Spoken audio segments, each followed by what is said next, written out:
અસલ ગુજરાતી સ્વાદ સાથે આજે હું તમારી સાથે કંટોલાના રવૈયા એટલે કે કંટોલાના સંભારિયાની રેસિપી શેર કરીશ. એકદમ નવું શાક છે, તમને લોકોને ખૂબ જ મજા પડી જશે. બાળકો પણ બીજી વાર માંગશે. તો 250 ગ્રામ જેટલા કંટોલા લઈ લીધા છે. કંટોલામાં આવી રીતે ધૂળ માટે કચરો ચોટેલો હોય છે, એટલે એને સાફ કરવા માટે આપણે થોડી વાર ગરમ પાણીમાં એને પલાળી રાખશું. 30 સેકન્ડ સુધી જ પલાળીશું. સ્પૂન કે ચમચાની મદદથી આપણે આવી રીતે ચલાવી લઈશું એટલે ધૂળ માટે છે બધું નીકળી જશે. અને 30 સેકન્ડ બાદ આપણે આને ઠંડા પાણીથી ધોઈ લેવાના છે. વધુ વખત આપણે ગરમ પાણીમાં નહીં રાખીએ.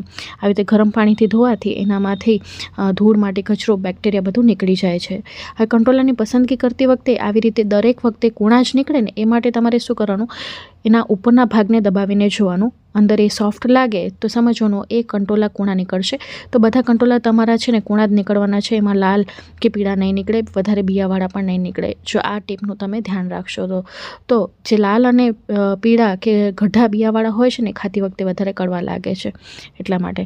હવે અહીંયા ઠંડા પાણીથી પણ આપણે ઘસીને ધોઈ નાખ્યા છે. ઉપરનો ભાગ છે એને કાઢી લેશું અને આવી રીતે આપણે સહેજ આવી રીતનો કાપો મૂકવાનો છે ને કાપાવાળો ભાગ છે એને આપણે પાછળથી યુઝ કરીશું.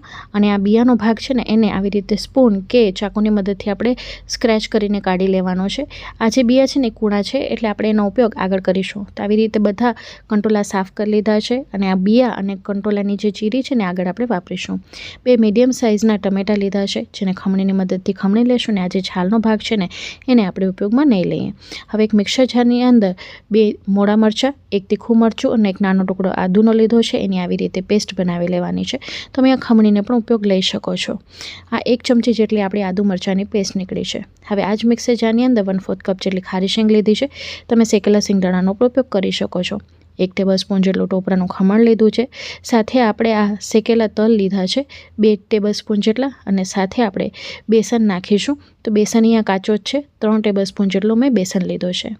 હવે 1/2 ટીસ્પૂન જેટલી હળદર પાવડર, થોડીક હિંગ નાખીશું. 1 ટીસ્પૂન જેટલું કાશ્મીરી લાલ મરચું પાવડર નાખીશું. ધાણા જીરું પાવડર નાખીશું 1 ટીસ્પૂન જેટલી, અને ખાંડ નાખીશું 1/2 ટીસ્પૂન જેટલી. 1 ટેબલસ્પૂન જેટલી કસૂરી મેથી નાખીશું અને 1 ટીસ્પૂન જેટલું આમચૂર પાવડર નાખીશું ખટાશ માટે કરીને. હવે 1 ટીસ્પૂન જેટલો આપણે ગરમ મસાલો નાખીને આ રીતના મસાલાને એકવાર પીસી લેશું એટલે બધું સારી રીતે મિક્સ થઈ જશે. આની અંદર આપણે સ્વાદ અનુસાર મીઠું નાખીશું અને 2 ટેબલસ્પૂન જેટલું તેલ નાખીશું. ત્યારબાદ 3 થી 4 ટેબલસ્પૂન જેટલી બારીક સમારેલી આની અંદર કોથમીર નાખીશું. તમે ઈચ્છો તો અત્યારે લીલી મેથી પણ આવે છે, તો લીલી મેથીનો પણ ઉપયોગ કરી શકો છો. આવી રીતે સરસ મસાલાને જોડીને મિક્સ કરી લીધું છે. અને જે આપણે કંટોલા કાપીને રાખ્યા હતા એની અંદર આવી રીતે દબાવીને પૂરેપૂરા ભરવાના છે. જેટલો મસાલો જાય ને એટલા દબાવીને ભરજો, જેથી ખરી ન પડે. હવે બાજુમાં મેં સ્ટીમર ગરમ કરવા માટે મૂકી દીધું હતું ને અહીં બધા કંટોલાને આપણે ભરી લીધા છે. આટલો મસાલો તમારો છેલ્લે વધશે, જે આપણે ઉપરથી સ્પ્રિંકલ કરીશું. એનો ટેસ્ટ ખૂબ જ સરસ આવે છે. સ્ટીમર ગરમ થઈ ગયું છે તો આની અંદર આપણે કંટોલાને નાખી દઈશું અને આને હાઈ ફ્લેમ ઉપર સ્ટીમ થવા માટે મૂકી દઈશું. ત્યાં સુધી વઘાર માટે 4 ટેબલસ્પૂન જેટલું તેલ લઈ લીધું છે. 1 ટીસ્પૂન જેટલું રાઈ, 1/2 ટીસ્પૂન જેટલું જીરું, 1/2 ટીસ્પૂન જેટલી હિંગ નાખીને વઘારને તતડાવી લેશું. 1 બારીક સમારેલું નાનું કેપ્સિકમ લીધું છે અને જે કંટોલાની ચીરી અને કંટોલાના બિયા છે ને આ સમય નાખી દઈશું. ત્યારબાદ આની અંદર આદુ મરચાંની જે આપણે પેસ્ટ કરીને રાખી હતી એ નાખી દઈશું અને બધી વસ્તુને આપણે મિક્સ કરી લેશું. અહીં સારી રીતે મિક્સ કરી લીધા બાદ હવે આ મરચાં અને કંટોલાના બિયા છે એના ભાગનું આપણે મીઠું નાખીશું. હવે લીડ કવર કરીને જ્યાં સુધી આ કંટોલાની ચીરી અને કેપ્સિકમ થોડા કૂક ન થઈ જાય ને ત્યાં સુધી આપણે પકવી લેશું. હવે બીજી તરફ જે ટમેટાનું આપણે પલ્પ કાઢીને રાખ્યું તેમાં 1/2 ટીસ્પૂન જેટલું હળદર પાવડર, 2 ટીસ્પૂન જેટલું કાશ્મીરી લાલ મરચું પાવડર નાખ્યું છે. ધાણા જીરું પાવડર લીધું છે 1/2 ટીસ્પૂન જેટલું. સાથે આપણે 3 ટીસ્પૂન જેટલી ખાંડ લીધી છે. ખાંડની જગ્યાએ તમે આ ગોળનો પણ ઉપયોગ કરી શકો છો. આ શાક બિલકુલ પણ ગળ્યું નહીં બને, પણ બધા ટેસ્ટને બેલેન્સ કરી લેશે. ત્યારબાદ આની અંદર 1/2 ટીસ્પૂન જેટલો ગરમ મસાલો નાખીશું. બારીક સમારેલી થોડી કોથમીર નાખીશું ને બધી વસ્તુઓને આપણે સારી રીતે મિક્સ કરી લેવાનું છે. એટલે આ રીતનો આપણો મસાલો તૈયાર થઈ જશે. હવે એટલી વારમાં જ આપણા જે કેપ્સિકમને છે એ ચડી ગયા છે. અહીં તમે જોઈ શકો છો. અહીં કંટોલાને પણ આપણે ચેક કરી લઈશું. તો જે ચીરીઓ હતી એને પણ આપણે ફોડીને જોઈ લઈશું. તો કંટોલા પણ ચડી ગયા છે. તો આ સમયે જે ટમેટાવાળો મસાલો આપણે કરીને રાખ્યો તો એ નાખી દઈશું. સાથે આ જ પ્લેટની અંદર સાઈડમાં મસાલો લાગેલો હોય એટલે એની અંદર 4 થી 5 ટેબલસ્પૂન જેટલું પાણી નાખીને આ પાણીને આપણે આની અંદર નાખી દઈશું, જેથી મસાલો છે આપણો ડ્રાય ન બને. હવે તમે ઈચ્છો તો આ શાકને ડ્રાય પણ બનાવી શકો છો અને ગ્રેવીવાળું પણ બનાવી શકો છો. સારી રીતે મિક્સ કરી લીડ કવર કરીને ઢાંકીને આપણે પકવા માટે મૂકી દઈશું. એટલી વારમાં અહીંયા કંટોલા આપણા સ્ટીમ થઈ ગયા છે. ચાકુ નાખીને જોઈ લેશું. તો અહીં તમે જોઈ શકો છો 5 થી 7 મિનિટનો સમય લાગે છે કંટોલાને ચડતા. અહીં આપણા ટમેટાવાળો મસાલો પણ સારી રીતે સાઈડમાંથી તેલ છૂટું પડી ગયું છે અને મસાલા બધા કૂક થઈ ગયા છે. તો આ સમયે જે આપણે કંટોલા સ્ટીમ કરીને રાખ્યા હતા એ બધા નાખી દઈશું અને હળવે હાથેથી મિક્સ કરી લઈશું.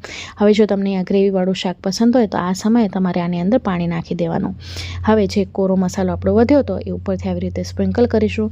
સાથે આપણે 4 થી 5 ટેબલ સ્પૂન જેટલી કોથમીરને આવી રીતે સ્પ્રિંકલ કરીશું અને લીડ કવર કરીને આપણે સીજવા માટે મૂકી દઈશું લગભગ 2 મિનિટ સુધી.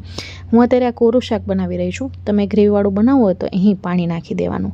હવે 2 મિનિટ પછી તમે અહીંયા જોઈ શકો છો કે સરસ મજાનું શાક સીજી ગયું છે.